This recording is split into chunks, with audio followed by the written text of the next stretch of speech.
is to remove excess heat that builds up in the transmission fluid during driving. But it's not just about cooling. A transmission cooler also helps the transmission fluid maintain its properties for a longer period. This directly impacts the lifespan of the transmission itself. Studies confirm that approximately 90% of automatic transmission failures are primarily caused by excessive heat. When transmission fluid is exposed to high temperatures for an extended period, it begins to degrade and loses its lubrication and cooling capabilities.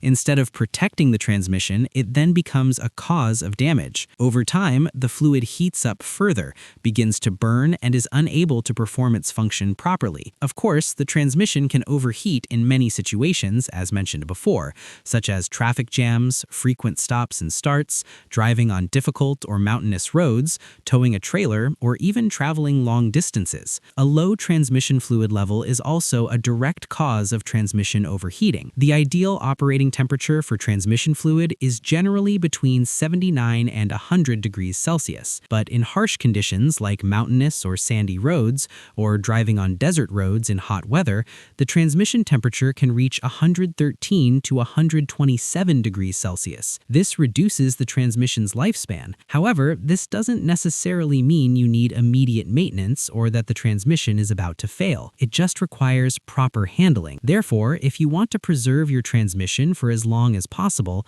adding a transmission oil cooler is a very smart move. The cooler can reduce the transmission oil temperature by an average of about 25 degrees Celsius, which makes a significant difference in transmission life and performance. Ultimately, depending on your car usage and driving style, if you notice a continuous rise in transmission temperature, it's best to consider installing an additional or secondary transmission cooler to protect the transmission and save yourself from breakdowns and significant costs in the future. In today's episode, we'll learn together how a transmission cooler works, when the transmission temperature becomes dangerous, how to protect the oil and transmission from overheating, and when to install one. An additional cooler is definitely necessary. Ready? Let's go!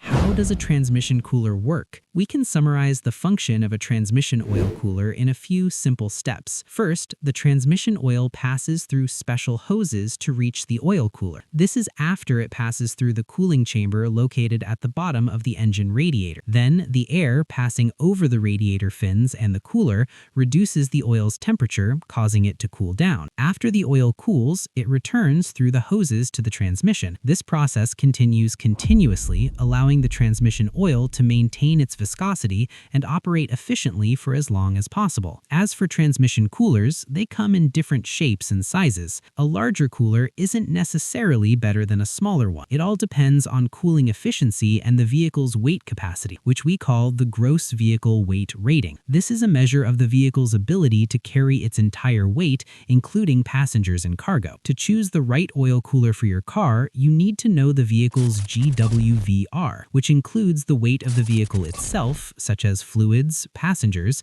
and any cargo it will be carrying. This weight is usually between 4.5 and 13.5 tons. Also, the higher the GWVR, the more transmission fluid is used, and therefore a larger cooling capacity is needed to maintain the fluid's properties. You can find this GWVR measurement in the owner's manual or on the sticker on the driver's door. The location of the cooler in the car also affects its efficiency. If space is limited, you might need a more efficient cooler. Some coolers come with built-in fans to increase cooling capacity. The cooler is often made of aluminum because it is excellent for heat dissipation. Now let's talk about the three most common types of gear oil coolers. First type, finned tubular cooler. In this type, hot gear oil flows through an S-shaped aluminum tube, and the heat is transferred from the tube to the surrounding fins. Air passing over the cooler then dissipates the heat, and this type is cheaper cheaper, but its efficiency is lower due to its larger size. Second type, finned plate cooler. In this type, the oil flows over small aluminum plates,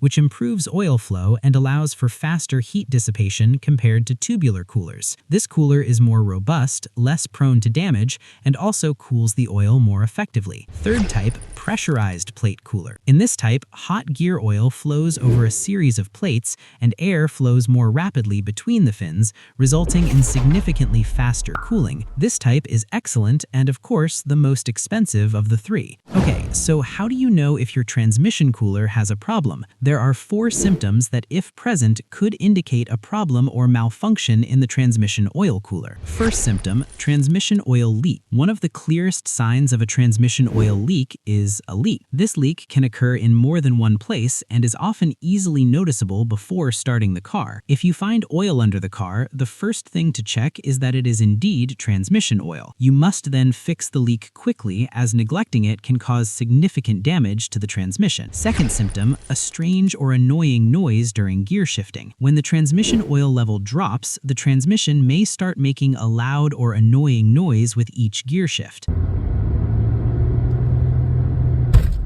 Also, if the oil overheats, it begins to lose its properties and may even reach the point of boiling or burning. Over time, this reduces the oil level and makes gear shifting difficult and rough. Third symptom, cracked or damaged oil hoses. The transmission fluid travels to and from the cooler via special hoses.